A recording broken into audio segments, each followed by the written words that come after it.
A couple announcements. The first announcement is that I am not Benjamin Carney.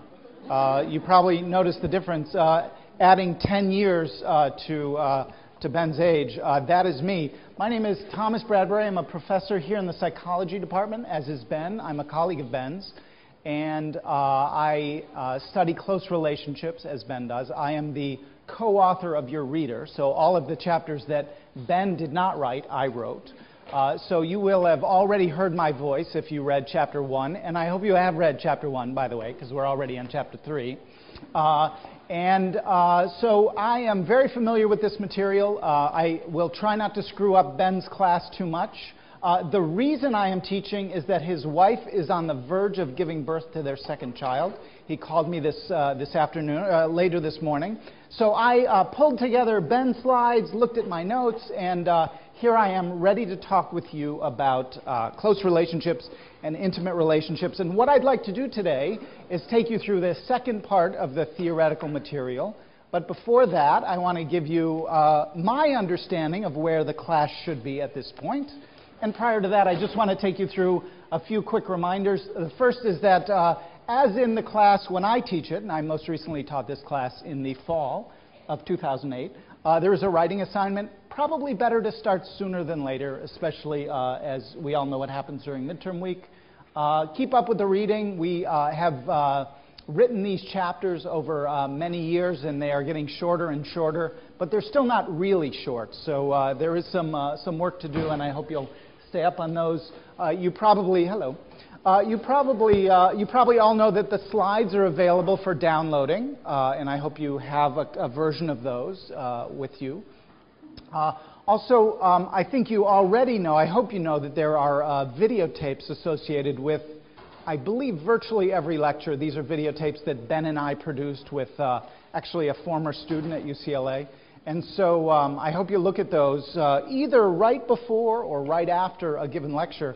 And I know that the theory videotape is especially good. I remember it as one of my favorites, and it really involves some of the leading theoreticians in social learning theory, which you'll hear about today, social exchange theory, ecological theory, and attachment theory, which you've already heard about, and evolutionary theory as well. So I hope you'll not only be tracking the slides, but also the videos that we've produced.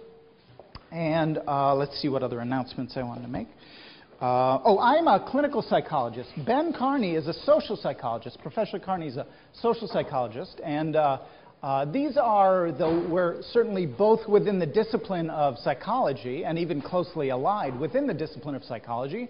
As a clinical psychologist, I'm really interested in relationship outcomes. I'm really interested in how do you understand couples' relationships in such a way that it provides you some leverage for changing them, for giving them the opportunity to have a better relationship. So Ben and I come into the field with slightly different biases and perspectives. You'll see both of those represented in the book. For example, Ben wrote the theory chapter. I did not write the theory chapter. I wrote the clinical interventions chapter, which you'll see right near the end of the class. So that's the material that I cover. I'm really interested in although I'm trained to do marital therapy, trained to do couples therapy, I haven't done that for quite some time. I'm really interested in using what we know through research and creating educational interventions so that if you or anybody like you says, you know, what is it that I could do to really optimize the quality of my relationship, to really make it as strong as I possibly could? Well, if that person were to come to me and have that question, what can I do? I really care about my relationship. I want to be the person who is able to answer that question. Not just for the person who is really struggling in their relationship, but for the individuals who want to keep a good relationship going strong for a long time. So I'm a clinical psychologist, and as I said, I come into the field with a slightly different perspective than Professor Carney. Okay, so my understanding of where you are now is that, tell me if I'm wrong, the first lecture would have been about the importance of close relationships, the intrinsic characteristics of relationships that make them worth studying, as well as the extrinsic characteristics that create benefits for us in our relationships. So I hope you learned about the benefits of our relationships for physical well-being. You know, people who are in good relationships are able to stay healthier. They're able to throw off colds and illnesses faster than people who aren't in good relationships. They live longer lives than people who either aren't in relationships or who are in rough relationships. In addition to physical health benefits, there are psychological health benefits. As best we know, good relationships are one of the best predictors of overall happiness in life.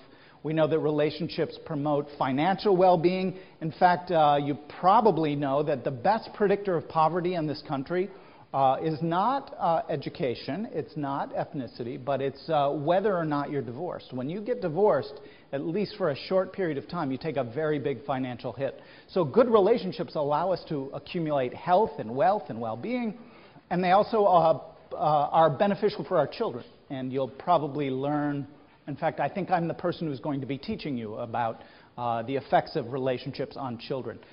I'm not sure if I said it, but I'll be doing not only today's lecture, but the next 4 lectures as well, the next 2 weeks. So relationships have all kinds of benefits for us. They're intrinsically valuable. They have extrinsic benefits. And the question that we pose in this class is, how is it, what are the forces that operate on a relationship? What are the forces that operate inside a relationship, upon a relationship, that allow them to change and grow and develop and take on all of this complexity? Right? That's the question that we posed in the first chapter of our book. And we want to know, why is it some relationships are more fulfilling than other relationships at certain times? And why is it, even for a given relationship, that sometimes it goes really well and sometimes it goes poorly?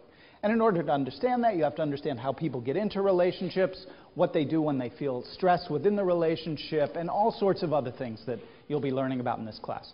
My understanding is that you then had a lecture on methods, the methods that we might use in order to understand those characteristics of relationships that determine whether they're relatively rewarding or frustrating. In your last class, I believe Dr. Carney told you about what a theory is, what a good theory of relationships is, and then offered you an introduction, an overview of evolutionary theory and attachment theory. Are we on the same page? Is that good? Okay. Any questions about any of that stuff that you've covered up to this point in the class? Okay, good.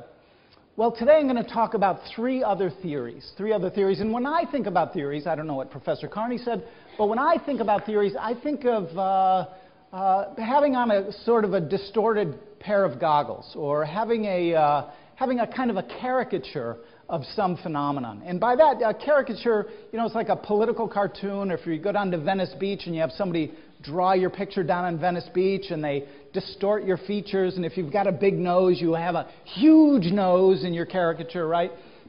You got this little tiny body. It's a distortion of reality, but it's a depiction of reality. A theory is a depiction of reality that throws away some details and keeps the really important ones. Okay? That's what a theory is. It's a kind of a caricature. It's like you strap on some goggles and you say, oh, I can see that now. I can see this. I can't see other things, but that's okay. That's what this theory is designed to do. And a theory is designed to explain some regularity in nature. It's a proposed explanation for regularity in nature. And different theories look at slightly different aspects of the phenomena that we care about in this class. Okay? So that's why when you read Chapter 3, you saw not just one theory that explains everything, but different theories that explain different components of how relationships operate, how they unfold, how they change.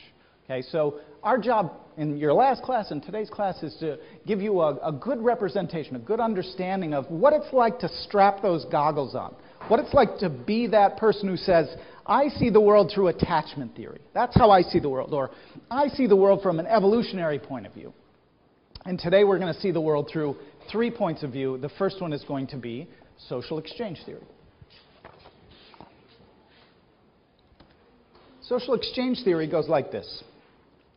According to social exchange theory, we are rationalists and economists. We weigh things and make decisions based on those weights. And what we're weighing is whether we're being rewarded or punished for our actions. This is a very primitive idea that pervades many aspects of social sciences, going back to a guy by the name of George Homans back in the 50s.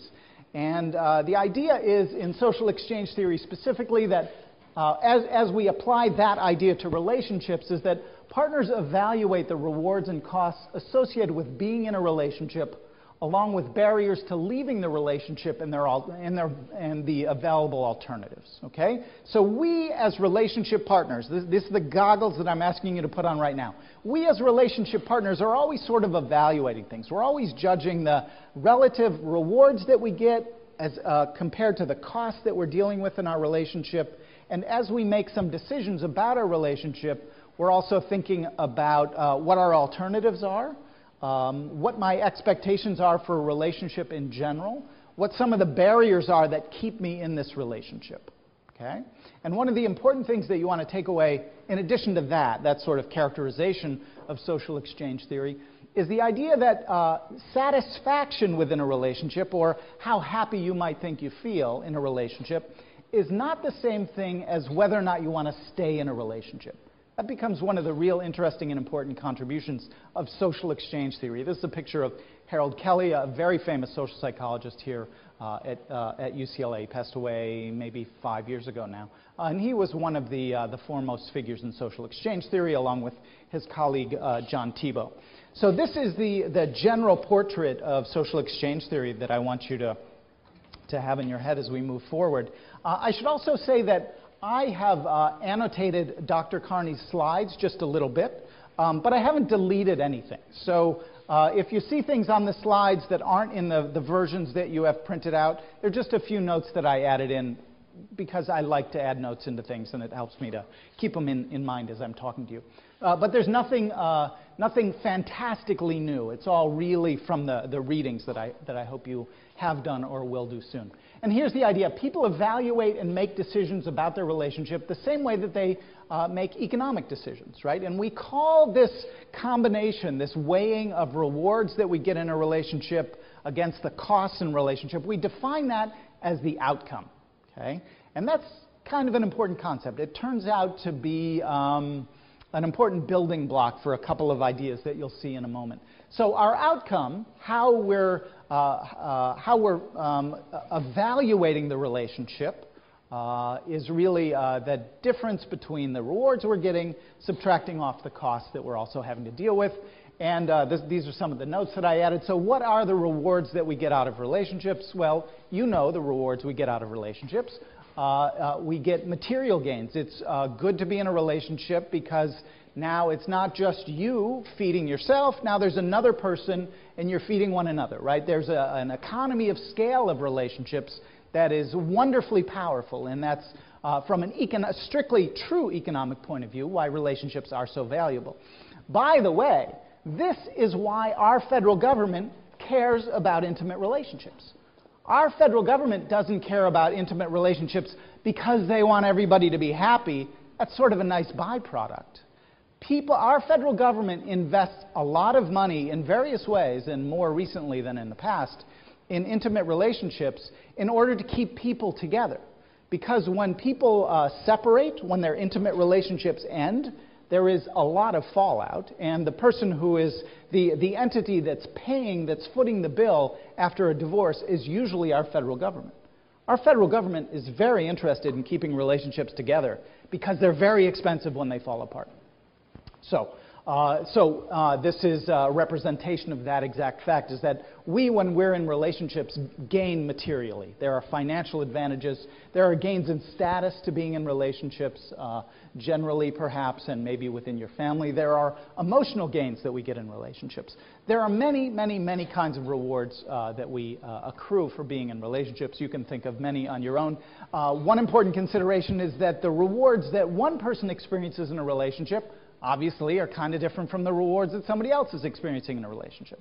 So it's not as though there is a fixed list, a fixed set of rewards, but there is great heterogeneity that exists within the population amongst all of you. There's heterogeneity even between the two partners within a relationship, so that part of what you have to do in a relationship is figure out how it is that the two of you can reward one another for being in a great relationship.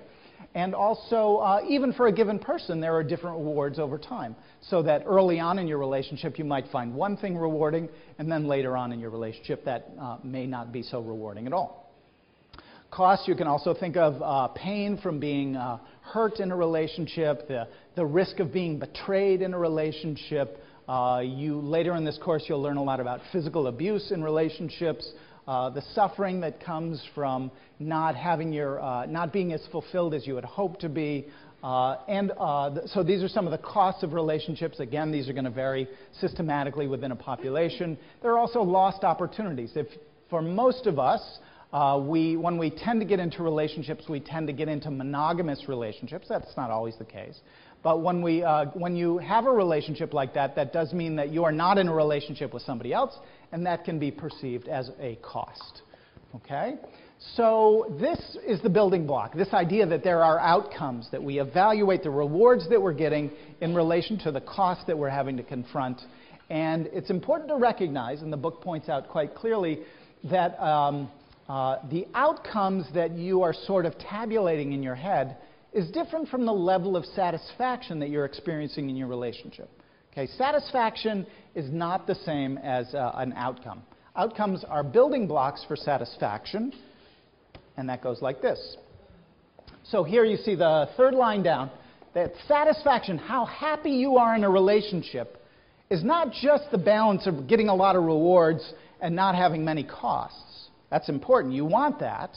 But you're also judging that against something called the CL, the comparison level. The comparison level, that's your expectations. What's it take for you to have a good relationship? Right? What's it take for you to feel satisfied in a relationship? Because there could be one person who has a certain reward-cost structure, right? And another person who has the exact same reward-cost structure. But the first person says, wow, a lot of relationships could make me happy. My expectations for what can make me happy in a relationship are pretty low. So that reward cost structure for this person will increase their satisfaction. You see how that works? Another person will say, you know, I'm sort of hard to please, right? I'm kind of hard to please. My standards are pretty high. And so that same outcome weighed against that individual's comparison level leaves them less happy. Okay? So the key idea here is that comparison levels matter, right? Comparison levels matter. Compared to what? Are you happy compared to what, right? How good is your relationship? Well, there's a lot of good things happening in my relationship and not many bad things, but I expect even more. I expect even more, okay? And that's going to decrease satisfaction. So the key idea is we now have to add in this idea of compared to what? Compared to what do you want, right? And lots of times we don't know that. We have to sort of figure that out. You get into a relationship and you say, wow, this feels pretty good, but not quite good enough, right? Not quite good enough. And so you figure that out often as you go through different relationships.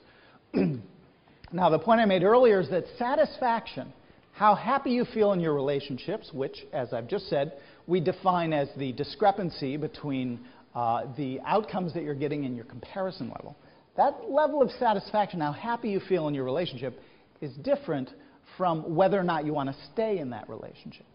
Now, all else being equal, people who are in happy relationships tend to stay in happy relationships. People who are in unhappy relationships tend to leave unhappy relationships. But we all know that's not uniformly the case. When Professor Carney was a graduate student at UCLA, he wrote a very important paper, one of several important papers, that looked at the association between relationship satisfaction and whether that relationship ended in divorce. These were all marriages. And that correlation, as he points out in this chapter of the book, is not that high. That's not a perfect correspondence, right? We know that there are people who are unhappy or moderately happy or kind of happy, but not really ecstatic about their relationships, tend to stay in their relationships. And we know that there are people who are really happy in their relationship that get out of their relationship. Okay? Satisfaction and dissolution are different things. It stands to reason. It shouldn't come as a shock to you. But we do have to pull apart, we have to tease apart these two experiences that we have in a relationship, which is, how's it going for me right now? Do I feel satisfied? And is this an enterprise that I want to remain associated with? Right? And now we have to talk about another kind of comparison level. And this one is called the CL alt, the comparison level of alternatives. And so now we're not just talking about your expectation levels, like what is it that you expect or desire or believe you deserve within a relationship, but now we're talking about what other actual relationships or situations or experiences might you have available to you, right? So now we're talking about intentions to stay or leave, the freedom that you feel in being able to leave your relationship or stick around. Okay? It's going to be related to outcomes, right? I said, all else being equal, you're going to stay in rewarding relationships and leave unrewarding ones, but it's not a perfect correspondence. And the factor that makes that an imperfect correspondence is the CL alt, the comparison level of alternatives. What other relationships might you jump into, right? What other things might you do, right? So I could be, again, we take the hypothetical case of someone with a certain kind of reward-cost structure, that is to say, an outcome structure, and another person who is exactly the same, and the first person has very few options. Maybe they live in a very small town, maybe they are kind of shy, and that's just hard for them to do. The other person doesn't have those constraints on them. The first person is going to be more dependent on that relationship. Okay? So we have to understand satisfaction and what I like to think of as dissolution propensity, the likelihood that something will end. We need to think of them differently, but in each case we think about them in a compared to what kind of sense. And when we think about dependency, we're talking about compared to what other relationships you might have. Okay, you see that? It's one thing scientists have to do is try to be precise in their language. And so some of this seems obvious to you, and what we're trying to help you do with this chapter is map on some of the intuitions that you already likely have with the lingo that social exchange theorists already are using. So these are ideas that probably aren't foreign to you, but part of it is getting the ideas, your ideas linked up to these terms and then getting them in this sort of foreign equation format. Okay, so how does the theory guide research? Well, lots of different ways. First, we know that if there is this disparity, this disconnect between satisfaction and dissolution, that there are people who are happy, who leave relationships, or unhappy, who stay in relationships. Well, we know when people file for divorce that some people change their minds. Once you get closer to the brink of either a divorce, I mean, it's not essential that it's divorce, it's more a committed partnership that you think about leaving, right? So as you move closer and closer to thinking about ending a relationship, and you get closer to that decision, lots of times we back off from that. People back off from that. And why might that be? Social exchange theory helps us to understand this by saying that people encounter barriers, and people then recognize the investments that they have, right? So as you get closer and closer to ending a relationship with somebody, you say, well, what are the costs associated with me doing that? Right? What do I lose in doing that? And what do I gain by jumping into another relationship? So we have to think about the costs and the barriers associated with leaving, as well as the investments that you've made. And the number of alternatives that you have available to you, right? So people don't leave satisfied relationships, research shows, because they've invested a lot, they don't have many alternatives, and there's some significant barriers. Maybe you have a bank account with your partner. Maybe you only have one car, and if you were to end your relationship, you would be stuck taking the bus to school every day until you found either a car or a better partner, right? So there are costs and barriers that we start to really have to confront when we think about ending a relationship. Right? So when the relationship is going along well, we weigh these things, but they don't feel quite so consequential. But as we get to the brink of making the decision, we really have to confront the realities. And we have to say, okay, what do I really lose? What are the barriers? What's keeping me in? Would it be really hard to explain my divorce to my mother? Like, how hard would that be? Right? Or I have children, and my parents, it's not true of me, my parents divorced. If that were the case, I would say, I don't want to inflict that on my own children. I know that what that pain was like for me, so I'm not going to do that. That becomes a barrier, right? That becomes a barrier. You stay, and there's sort of an invisible wall around your relationship. So theory guides research lots of different ways. These are two examples. The second example is dependent people. People who have a certain kind of reward structure and then a comparison level of alternatives that leads them to stay in the relationship, that is to say, a low comparison level of alternatives. People in that sort of circumstance, lots of times they derogate their alternatives. They say, you know, I can't imagine my relationship might not be so great, but the alternatives that are out there, they're not so good either, right? So we sort of use our current experience. One of the ways that we maintain our relationship, I should say, and stay within a relationship and stay, in a sense, not in a pathological sense, but in a social exchange theory sense, dependent on that relationship, is we say, you know, my comparison level for alternatives is really high. Like I would have to really have some great options to leave this relationship, and frankly, the options that I see just aren't that good. Right? We put down those alternatives. They just, psychologically in our head, we sort of play this cognitive game. They just don't look as good as they otherwise might. So this research shows that this is the case. So what do we like and dislike about social exchange theory? Well, social exchange theory, as we've said, allows us to understand why some people in distressed relationships stay together. But it's not a perfect theory. In fact, none of the models that we're talking about in last class and this class are perfect. And in this case, the perspective doesn't really tell us so much about how those rewards and costs change over time. As you read in the social exchange literature, there's not a lot of understanding about how characteristics of our relationship that often are highly rewarding early on become less rewarding with the passing of time. How does that happen? Or how do we take on more costs, and how do we integrate those within the outcome organization the decisions that we make in our head, right? So we don't know. It doesn't help us understand change. And if you remember from chapter 1, that's one of the big things that we're in the business of doing. We want to understand, in part, how it is that a relationship is better at one time than another time, right? So this model doesn't exactly get us to that point. Question? Does this theory expect that people's comparison levels could also change, or does it assume that those would be stable?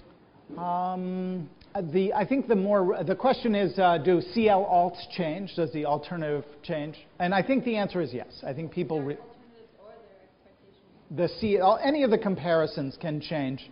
You know, as the model as people do more research, they become more and more aware. And this is where the design issues that you learned about in the last class get connected up with the theoretical issues. So as you think about relationships, not just as something that you could measure at one point in time, but as interesting dynamic processes that unfold over long spans of time, then you start to measure comparison levels and alternatives, and you actually demonstrate that they do change. So in that way, the empirical evidence starts to suggest new refinements of the theory. Question? I know that some research by Daniel Gilbert of Harvard suggests that people are pretty bad at predicting what will make them happy, and also research in neuroeconomics shows that people don't always make rational decisions. How does this theory account for that?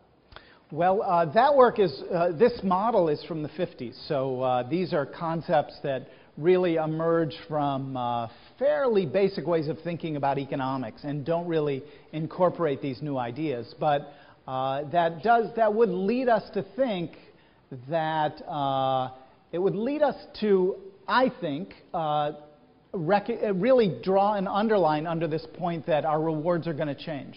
What you see initially in a relationship may be quite different from, and what attracts you to a relationship may be quite different from what keeps you in a relationship. And if you go into a relationship with certain sorts of hopes and goals within that relationship, and then you are not really able, following Dan Gilbert's work, to project from them into how your partner is going to evolve or develop and how your relationship is going to change, then you have to engage in an adaptive process. You have to somehow make sense of this new information that's come into the system.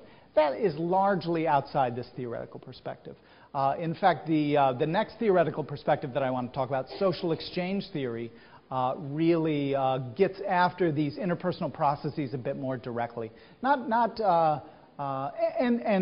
Social exchange theory really takes us more, social learning theory takes us a little more deeply into the actual processes. So for me, one of the most interesting things, I study newlyweds, and so in my lab over in Friends Hall, I bring newlywed couples into my lab and I videotape them and I interview them and talk with them, and then over 5 or 10 years I follow them and I see which ones divorce and which ones end up miserable and which ones stay happy. And what you realize is that relationships do change. The level of positivity in relationships, on average, drops off over the first, it's evident over the first 2 years that there's drop-offs in the level of positivity. And then the question is, which most people wouldn't say what they'd expect. They'd say, wow, I love Betty. This is the greatest relationship. Betty's always going to be there for me. We're going to have sex this much every month for the rest of our lives. Wow, this is great.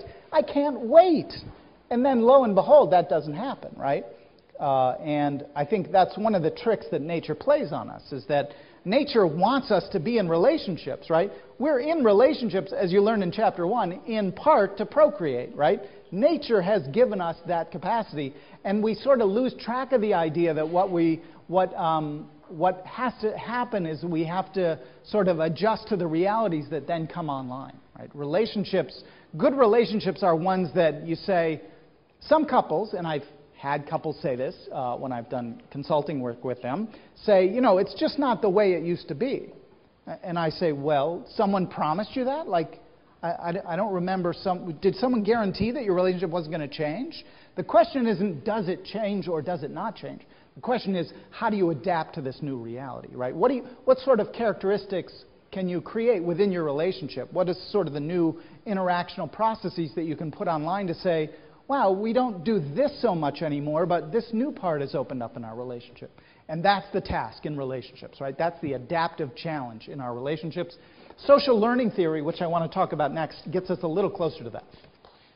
Social learning theory says that in the same way that social exchange theory talks about rewards and costs, but usually this is what are the two theories of learning? Anybody? Operant conditioning, did you say? Operant conditioning is one. And classical conditioning, right? We are now talking about operant conditioning, also known as Skinnerian conditioning, right? So now we're talking about not associationistic learning, which is the Pavlovian conditioning that you probably learned and forgot about. This is Skinnerian conditioning, where if you reward something, it happens more, and if you punish something, it happens less, right? So now we're talking about using that idea and building it into our relationships. And now we're saying, okay, I evaluate my relationship based on how good it feels. I base my relationship on the amount of rewards I've got coming my way, in fact, the way my partner treats me, and on the punishments that I'm receiving as well. Okay? So that's now we have to switch goggles, right? Now we're switching goggles. We're not the economist. We're not the rational economist that the social exchange theorists want us to be. Now we're looking through rewards and punishments specifically in our conversations. Okay? Social learning theory takes us inside the conversation. Social exchange theory is much more inside my head. Social learning theory inside our conversations. Okay, so now we're talking about transactional processes. It's not as though those weren't present in social exchange theory. They are. But a social exchange theorist says, wow, it's really interpretational. It's really all the inferences that I'm drawing to generate outcomes and think about my comparison levels and all that, right? Now, social learning theory started by a bunch of clinical psychologists. And they said, well, I'm a clinical psychologist, and I'm in the 60s when the divorce rate was really, really high. You all know the divorce rate has been going down now since 1980. It was very high in the 1960s. And the stigma associated with seeking therapy had reduced. So people were more inclined to seek therapy. Couples were more inclined to seek therapy. And they went to some people like these people up on the board, Bob Weiss, Gayla Margolin, now at USC, also appears on the videotape, and the late Neil Jacobson from the University of Washington, went to people like this and they said, we need to understand these intense conversations that these unhappy people are having. We need to understand how it is that they're arguing with one another, right? So this view takes us right inside the conversations because that's what they saw. Right? I'm a practitioner. I see you guys pummeling each other psychologically. You're just saying mean things to each other, and you don't have much capacity for generating positive emotions within one another. You see how that's different from social exchange theory? Now we're right in the middle of the conversation, and my job as a social learning theorist is to improve your conversations, to make it more rewarding and less punishing. Okay, so they really focused first on unhappy, engaged, negative people, and they were trying to figure out ways to make those conversations less unpleasant and maybe even, if they were lucky, more pleasant. Okay, so these people are all clinical psychologists. And the idea is that our behavior is molded and shaped within relationships. You heard about that in attachment theory. Rewarding and punishing interactions affect how we behave with one another. So if I'm in a bad relationship and you say something nasty to me, well, I'm going to say something nasty back to you, right? That's sort of a basic characteristic of human behavior, especially in unhappy relationships. And as a result of these conversations that we're having, I'm going to make a judgment about whether or not this is a good relationship. Okay? So it's not totally distinct from social exchange theory. In fact, none of the 5 models are totally distinct from one another. But it's different. It's different, and its focus is really on the rewards and costs. The rewards and punishment is really the better way, the Skinnerian way of thinking about it, that really make us happy or unhappy in relation to one another. And it really focuses on communication. Really focuses on communication intently. Okay, so that's sort of the basic idea when you put on these goggles. And the idea is that behavior matters. Right? There's a reality to our relationships that is the starting point for the psychological judgments that we might make. But that behavior is sort of a core element in every relationship. The way that we talk to our partner, it's really, really hard to have a relationship with your partner if you don't have back and forth exchange. In fact, in Chapter 1, that was a defining criterion for relationships, that interdependence, the fact that when I behave, it affects you, and when you behave, it affects me. Right? There's that connection that we have with one another.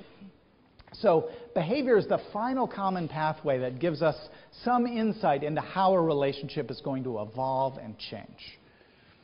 Appraisals of our interactions accumulate. So I can have a conversation, and let's say it's even a slightly heated conversation, and 2 people, in fact, I've seen this in my laboratory, 2 people get done with the conversation that we've asked them to talk about something and try to resolve the disagreement between them. We do this all the time in my lab. And one person said, wow, we sort of had to yell at each other a little bit, but we really cleared the air. You know, I feel a lot better because we cleared the air. The other person says, wow, that was really painful. We just yelled at each other. We didn't clear the air. Now I feel even worse than when we started. Right? The exact same conversation can lead different people to have what I call appraisals, conclusions that they make, not in general about their relationship, but about the conversation we just had. Right? So we call that an appraisal. I've just appraised the conversation. I've sort of thought about the negatives and the positives, and now I'm making a judgment about that. So we have these conversations. We make some appraisals. We make a judgment about those conversations. And sure enough, when I then start another conversation, I'm going to have that appraisal in my head as a way that I'm approaching the next conversation. And our relationships become biased in a good direction or biased in a bad direction, depending on the nature of those appraisals. escape conditioning is an important and specific kind of interactional exchange between two partners in an intimate relationship, whereby a negative thing happens. My partner nags me to do something. And she escalates in her nagging to get me to do something. And then finally, when she's gotten to the point where I really can't tolerate that anymore, I finally give in. I say, fine, I'll do the taxes. Fine, I'll take out the garbage. Fine, I'll wash the dog. Okay? So the negative has been met with a positive. Finally, you're contributing to the household. I have been rewarded for nagging you. Okay? So if that is the case, and if we believe what B.F. Skinner said, that positives reward, the offset of a negative is a positive, right? Minus a minus is a plus. We have just engaged in coercion or escape conditioning, right? So in the short term, that works really well. My wife got me to wash our dog. Good deal, right? But over time, the theory goes, there is an accumulation of these experiences so that she has been rewarded, and therefore the next time the dog is dirty, she will not go through the lower level nagging. She'll just walk in the room and say, why hasn't the dog been washed? My God! Because that's what she was rewarded to do, right? She was rewarded to just come in at the highest possible level. I didn't reward her at the lowest possible level, which was, honey, do you smell something funny? Like when the dog walks by, do you smell something funny? It smells kind of funny in here. That's sort of the hint that men don't get, right? Honey, I'm telling you to wash the dog. I'm giving you the option of saying, hey, the dog smells a little funny. I'll take her down to, the place I go is the Dogromat on Venice Boulevard. I'll take her to the Dogromat. Why don't I just do that, honey? You stay home, I'll take care of it, right? I didn't pick up at the clue at that level, right? I didn't pick up the clue until the highest level. So that's where interpersonal insensitivity leads the other person to keep trying and escalating to get the other person's attention, and eventually they do get their attention, they get their reward, and it has a short-term benefit, but it has a long-term cost. Okay? So you can see now we're in the heart of the conversation. We're in the reward, the punitive things that partners say to one another, and then sometimes the inadvertent rewards that we give for those negative behaviors. You see how that works? Now, there's a whole nother way of thinking about it, and that is that a lot of our positive behavior should be spontaneous, right? We shouldn't have to be constrained by, we can offer in an unsolicited way a lot of positive kinds of behaviors, and that's why most of us want to be in relationships. We come home and we say, our partner says, so how's your day? And we say, wow, it was okay. And your partner says, oh, just okay. Well, tell me about it. Well, that feels good, right? That feels good. So we are positioned not only to be prisoners of the behaviors that our partners show us, but we can also generate positive behaviors. And in fact, a lot of research, which you'll read about in the conflict chapter, shows that our ability to spontaneously generate positive emotion like humor, interest, and affection when our partner is talking to us are profoundly beneficial in our relationships, so much so that if you're not so good at communicating, but you're pretty good at generating positive emotion, that your relationship can stay pretty healthy. Now, as people got into this research, and this is early 1980s, people said, well, here's something funny. There are some relationships where people take things the wrong way. Like, you offer some feedback to your partner about the way they dress, and they take that as criticism, right? So, two people hearing the exact same thing can walk away, can hear that in different ways, right? You've probably all had this experience. You come home at the end of the day. You're home and your partner comes home at the end of the day and you hear the front door slam, right? The front door slams and you could say, why is that bastard slamming the door? That is just not right. I deserve to be treated better. Or you say, wow, it must be windy out there, right? The exact same thing in our relationships takes on all kinds of different meanings. Here's an example. I don't know if I have any time left at all, by the way. 3:47. I do have time. I was doing couples therapy. Back when I was doing couples therapy at the University of Illinois, that's where I got my degree.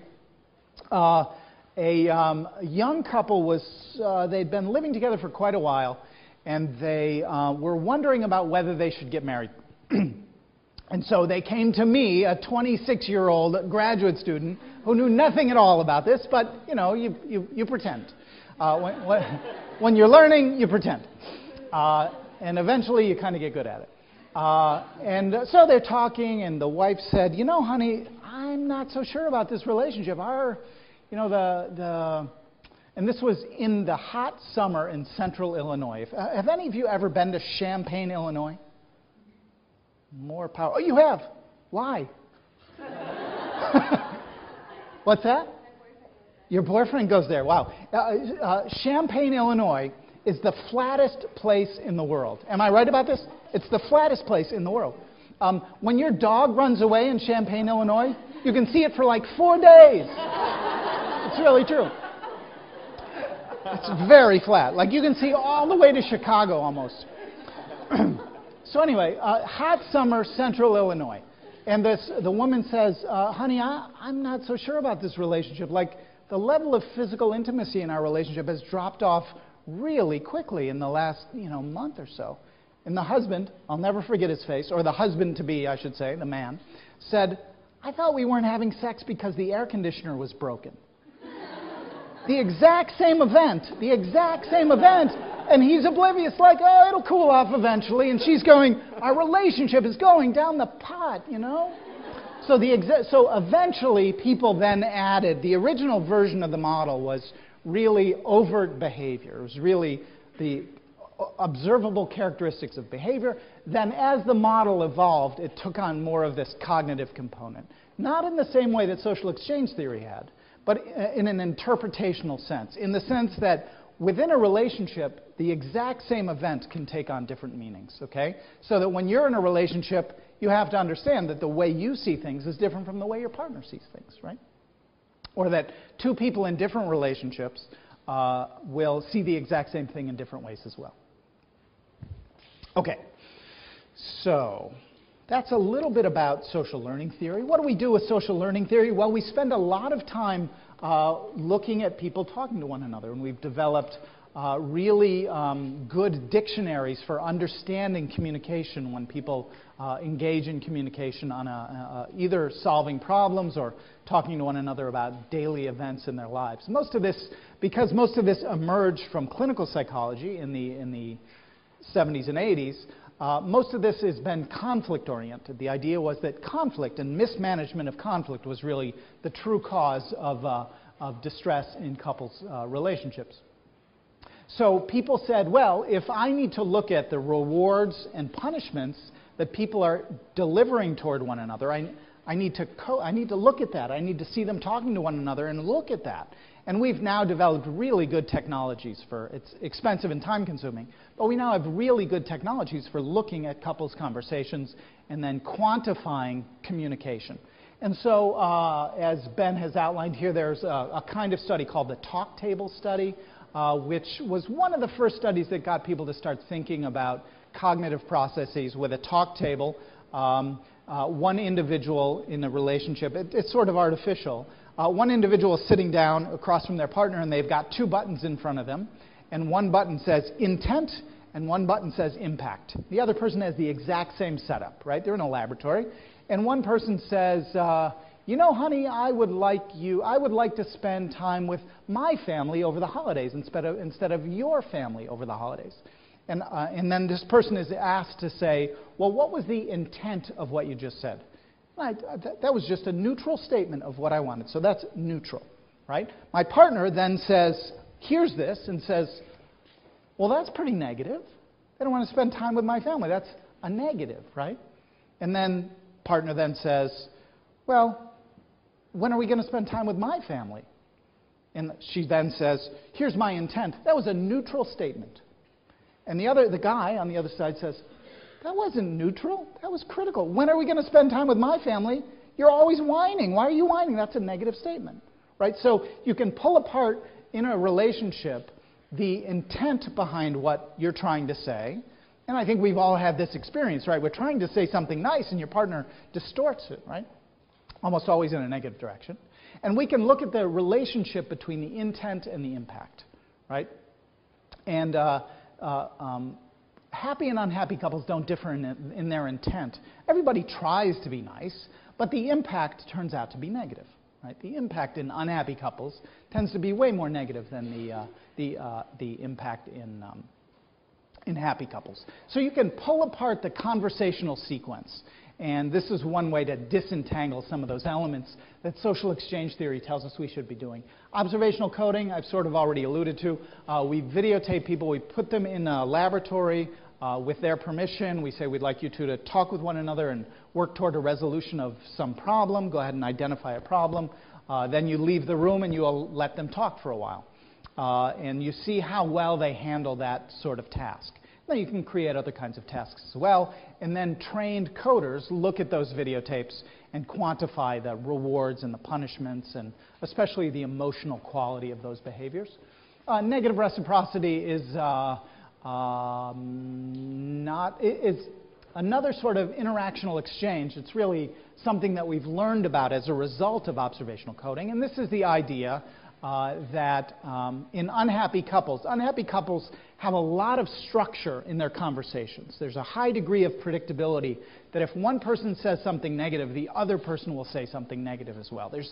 When you're in an unhappy relationship, if you've ever been in an unhappy relationship, you'll probably know this phenomenon. You feel like it's hard to extract yourself from arguments. Like you get stuck in a swamp, kind of. And you can't really see the bigger issue that your partner is raising, but you do see the negative emotion that they're delivering toward you.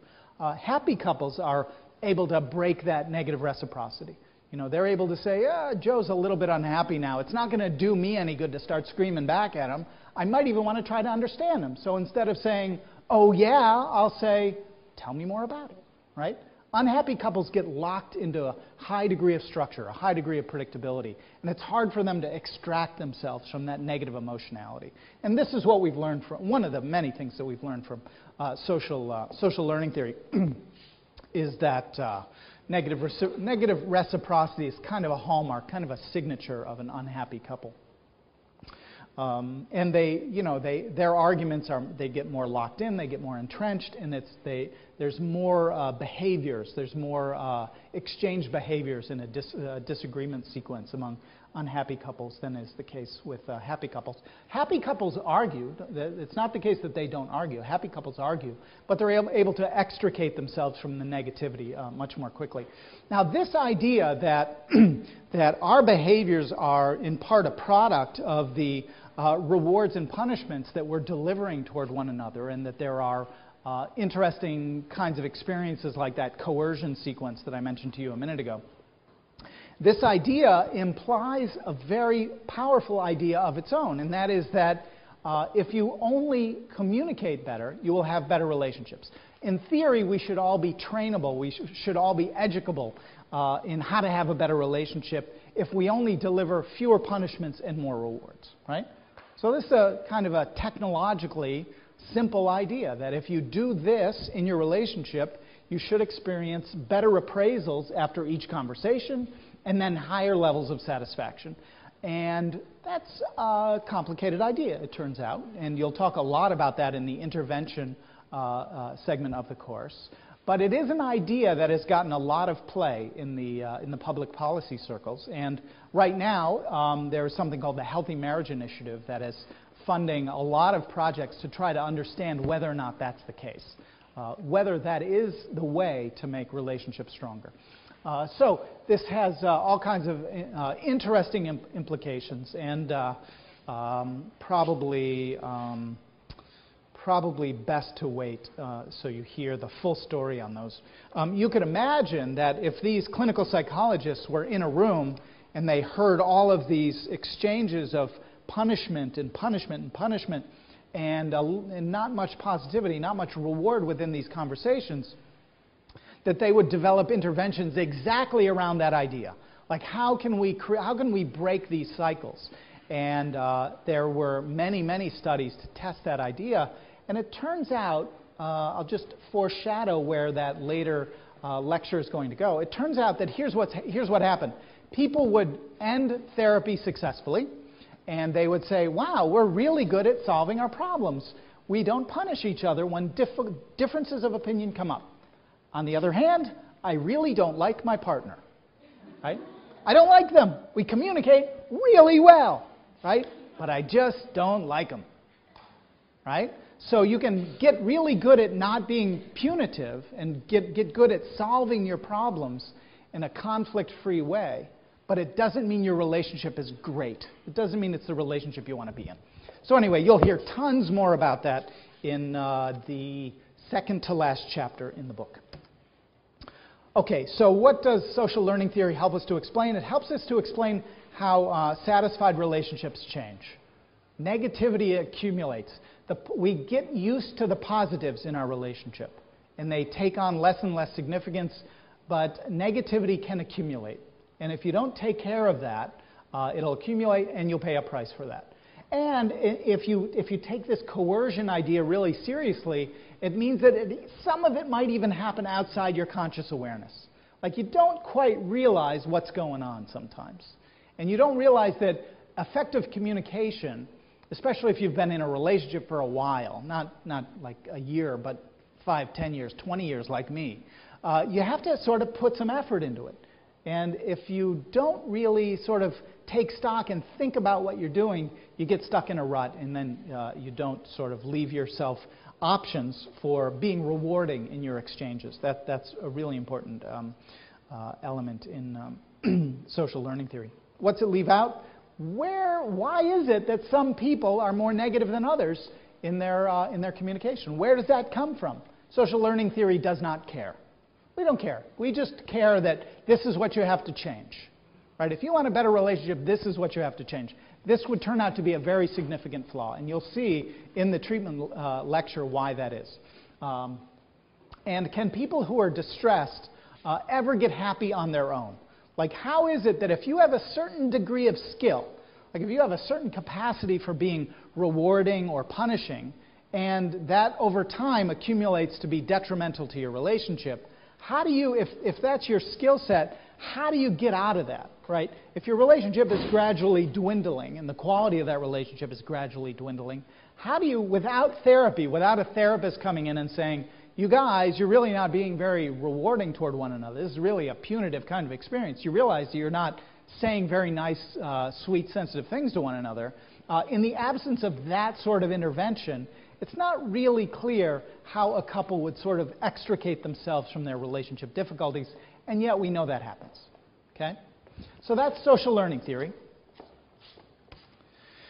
And now I'm going to turn to the third and final theoretical perspective that you will read about in Chapter 3 and that you'll hear about in this class. And these are social ecological models. Social ecological models are relatively, oddly enough, even though we're going to talk about them as having started back in the 40s, they have taken on a new significance. They've sort of been bubbling on a back pot for a while, and now, for interesting reasons, people are starting to integrate them with other perspectives. And by a social ecological model, social ecology refers to the context in which a relationship unfolds, right? And the idea is that if your relationship is, we don't usually realize it, but our relationship is connected up with lots of other factors that are going to impinge upon the relationship. So, for example, you could imagine two people who are in a typical, normal, healthy relationship, and if it so happens that one of them lost their job, but the other one didn't, just by chance, and the relationships are otherwise identical, that those relationships would unfold in different ways. Now that couple has a challenge. They have something that they need to deal with, right? Or now imagine, that, in fact, I just read a study like this. Now imagine that one of those couples has a very low birth weight child, right? Or have something horrendous happen to their child. Well, those two relationships now are different, right? And the interior, what's going on in the inside of those relationships, whether you think about that from social exchange theory or from social learning theory, those relationships are different now, right? So the social ecological model encourages us to realize that the stresses, supports, and constraints in the environment of a couple affect the way partners think, the way they feel, and act in their relationships. And when we think about social ecological models, we think about this man, Reuben Hill, a family sociologist, and Yuri Bronfenbrenner, a psychologist and a human developmentalist at Cornell University, who passed away 3 or 4 years ago. So that's the social ecological perspective. And there's some lingo here, just like there's got to be lingo with all of these theoretical perspectives. But if you look in the chapter, you'll see this series of concentric circles with the couple in the center of the model. And around them are increasingly distant sets of influences on the couple. So immediately around your relationship, you might think, well, there's the other people who you know. There's the roommates that you have. There's your parents' point of view on your relationship with another person. There's what your siblings think. There's what your friends think. There's an immediate social and even environmental context, so that if you have a relationship and you live in an expansive mansion, well, that's going to be really different than if you share the basement of your parents' home, right? Those are different relationships. Different circumstances are going to affect what your relationship is like. That's the microsystem. The mesosystem is one step removed from that, and now we're talking about things like cultural influences, things like the neighborhood that you live in, right? Things like attitudes toward your kind of relationship. So, for example, a gay couple who is in West Hollywood is pretty different from a gay couple that's in Wyoming, right? A gay couple that's in California and who's unable to get married, well, they know that their government and the majority of people, voting people in their state, view their relationship different than somebody who is in Iowa or Massachusetts or maybe Washington, D.C., right? So the relationships that we have are affected not only by our immediate friendship circles or the day-to-day stuff that you've got going on in your life, but one step removed from that, there's a mesosystem. Meso means middle. There's a middle set of influences which has to do with cultural influences and the role of religion in people's lives and things like that. Further from that, we have the macro system, the biggest possible influence, or the source of influence that affects many people simultaneously. So now we're talking, for example, about the global economy. Right? There are characteristics of the global economy. There are characteristics of people's religious beliefs that then might affect your mesosystem. Right? If you happen to be the person who was in New York City on 9/11, well, you might have well been influenced by a macro system that had a certain view about an American worldview, right? Or a way that our economy was working that rubbed other people the wrong way, okay? And that can come home to roost directly in your relationship, okay? So there are issues of jet travel. Like we could all get on a plane and be in New Zealand in 15 hours, right? 100 years ago, that wasn't possible. We can now get on the phone right now and call somebody in New Zealand and find them in their office, right? I mean, that's amazing. The world has changed. And if that's your partner, now you can keep in touch. Now you can keep in touch really regularly, even though they're almost anywhere on the globe. Okay, so those are big macro level influences. They might not influence each and every interaction that you have with your partner, but they influence many different people in small ways.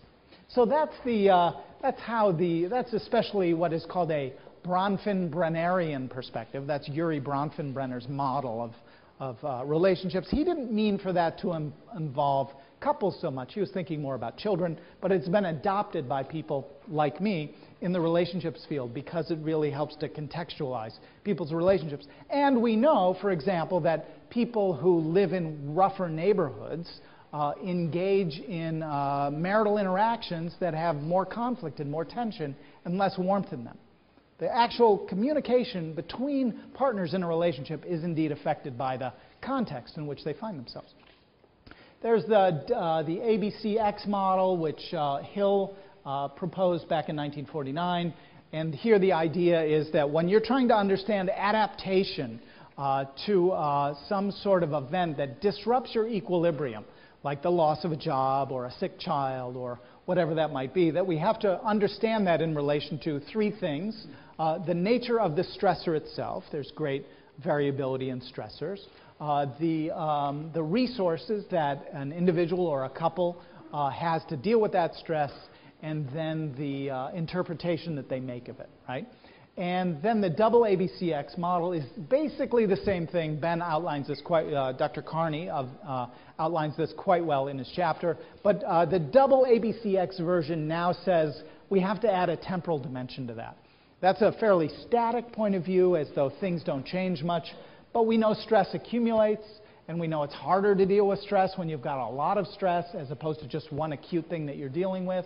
Resources fluctuate. Sometimes people help you. Sometimes you have more money than at other times.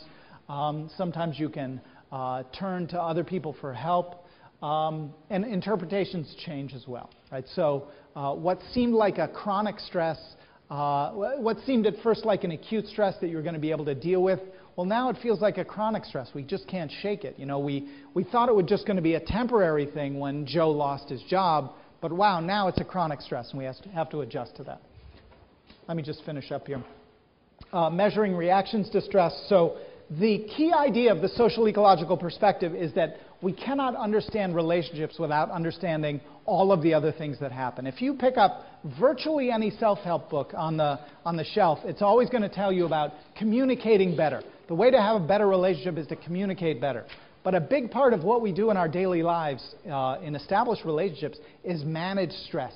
Right? And couples who can manage stress actually position themselves to strengthen their relationship. And couples who fall apart in the face of stress really will struggle in their relationship.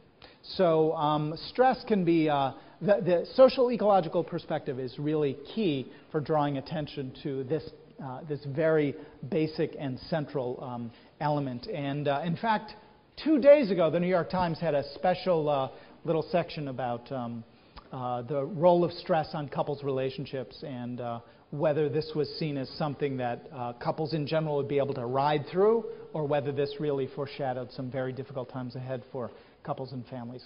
So you might want to take a look at that. It's quite interesting. Military families, you'll read about this in the chapter. The effects of war, for example, on couples' relationships. We know a lot about this now. Transition to parenthood is usually a normative stressor that couples have to deal with. Usually kind of throws people for a little bit of a loop when they have their first child. Relationship satisfaction typically goes down after the arrival of the first child. There's an air traffic controller study done by Rena Rapetti here at UCLA showing that if you do a diary study, which I think you've already learned about, if you do a diary study with air traffic controllers, you can see fluctuations in the quality of the weather and the number of planes that an air traffic controller has to land in any given point in time, and the quality of their marital interaction at home at the end of the day.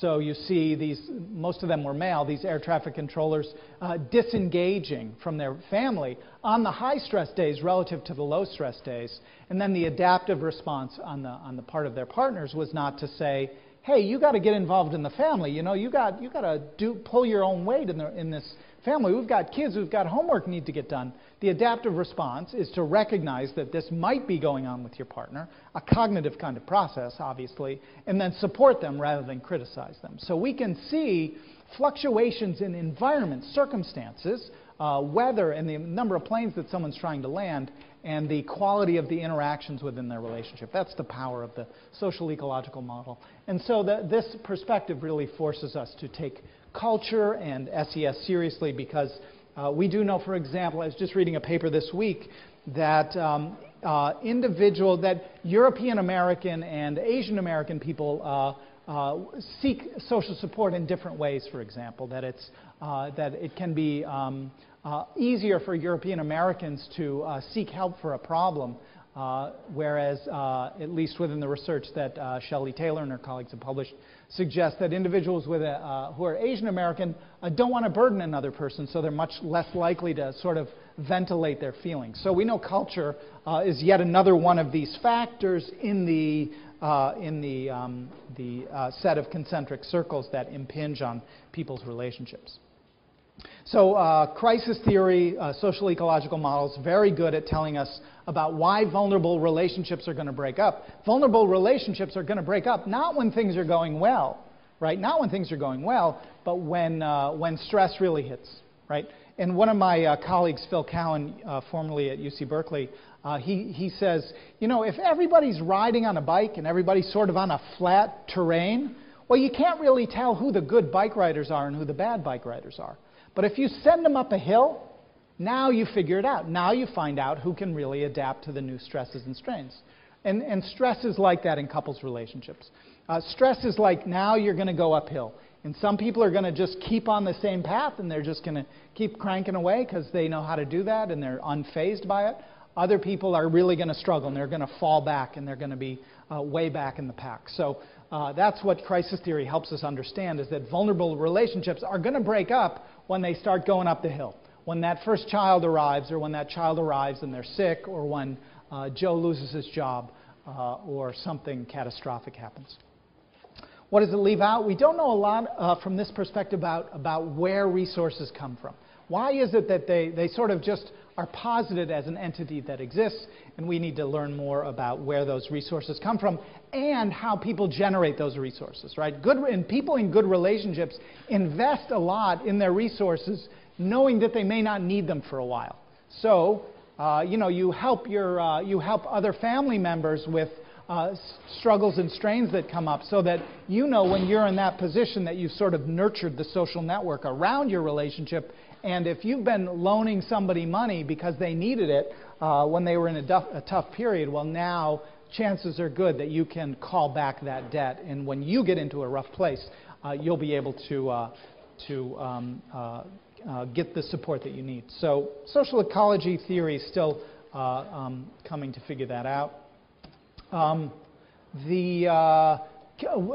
Three last points. We need to knit these things together. We need to pull these theoretical perspectives together.